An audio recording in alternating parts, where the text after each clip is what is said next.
Hari ini kami merilis kejadian kecelakaan lalu lintas yang bisa kita kategorikan sebagai tabrak lari yang terjadi pada hari Sabtu tanggal 8 Januari tahun 2022. Jadi berdasarkan keterangan dari saksi RMN dan juga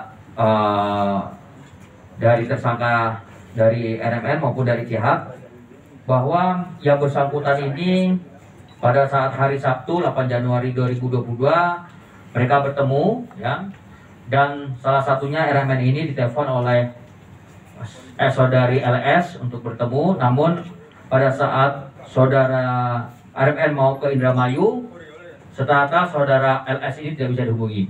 Selanjutnya CH berusaha untuk menghubungi saudara RMN, dan akhirnya saudara RMN ini datang kembali ke Cirebon, dan mereka berdua, RMN dan saudara CH, naik motor membeli obat jenis psikotropika yang kita sebut dengan clonazepam. Dan setelah itu akhirnya selang berapa lama kemudian saudari LS ini menghubungi saudara RMN, dan akhirnya saudara RMN kembali ke rumahnya dan mengambil mobil dan menjemput saudari LS. Selanjutnya saudari LS, saudara RMN dan saudara CH berangkat menuju ke Stadion Bima. Sesampainya di Stadion Bima mereka meminum anggur merah ya, minuman alkohol. Dan setelah itu terjadilah suatu keributan, di mana berdasarkan dari pengakuan saudara RMN dan CH ini didatangi oleh sekelompok orang dan menanyakan, kamu dari geng mana? Nah, menurut keterangan dari saudara RMN, dia sempat dipukul, ya, dan setelah kejadian keributan yang pertama ini, akhirnya saudari LS meninggalkan lokasi. Sementara saudara RMN dan saudara CH ini berangkat dengan menggunakan mobil yang dikemudikan oleh saudara RMN menuju ke shelter di Bima.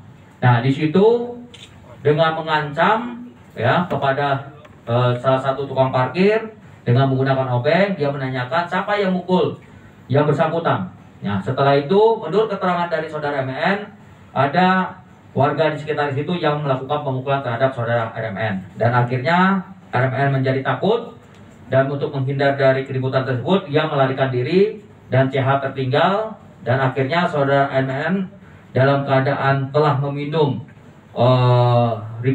clonazepam ini mengemudikan kendaraan bermotor, mobilnya dia, dan akhirnya menabrak sepeda motor yang ada di sekitar Bima, dan selanjutnya juga menabrak kendaraan yang kedua, sepeda motor juga yang ada di Jalan Cideng Raya, dan selanjutnya dia berjalan menuju ke arah Kedaung, dan pada saat itu situasinya ramai dan akhirnya kendaraannya terhenti dan sempat hampir diamuk oleh massa, dan akhirnya petugas kepolisian datang untuk melerai dan mengamankan dari si tersangka RMN ini.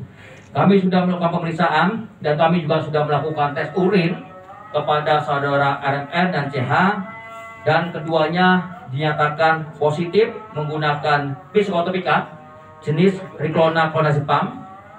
Dan dari hasil pemeriksaan oleh Satuan Reserse Narkoba bahwa yang membeli dari obat psikotropika ini adalah saudara CH, walaupun dia memang bersama-sama dengan saudara RMN, tetapi yang membelinya itu adalah saudara CH dan memberikan kepada saudara RMN.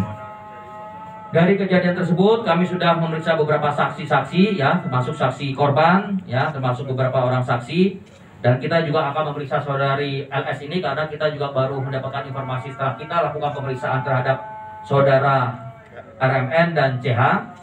Dan untuk terkait masalah kejadian laka lantas ya, kita melihat bahwa pada kondisi dia meminum obat psikotropika tentunya dia akan hilang kendali. Makanya pasal yang dikenakan tidak hanya pasal 310 tetapi juga 311, di mana pasal 311 ini ada unsur sengaja mengemudikan kendaraan bermotor dengan cara atau keadaan yang membahayakan. Nah, yang dimaksudkan dengan cara dan atau keadaan membahayakan itu adalah pada saat dia mengemudikan kendaraan bermotor, dia mengkonsumsi narkoba, termasuk juga melarikan diri, yaitu dikenakan pasal 312.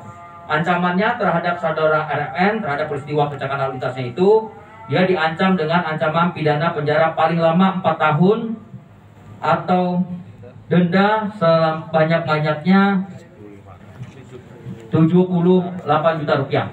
Sedangkan berdasarkan dari hasil penyelidikan dan pemeriksaan terhadap saudara CH dan RMN, maka untuk saudara CH kita tetapkan juga sebagai tersangka, di mana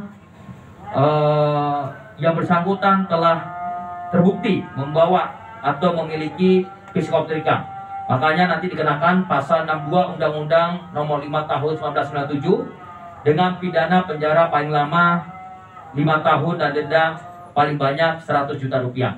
Dan saudara RMN sendiri sampai saat ini kita dari hasil penyidikan kita tetapkan sebagai pemakai ya, dan kepada yang bersangkutan kita akan lakukan rehabilitasi. Demikian rekan-rekan sekalian, terima kasih.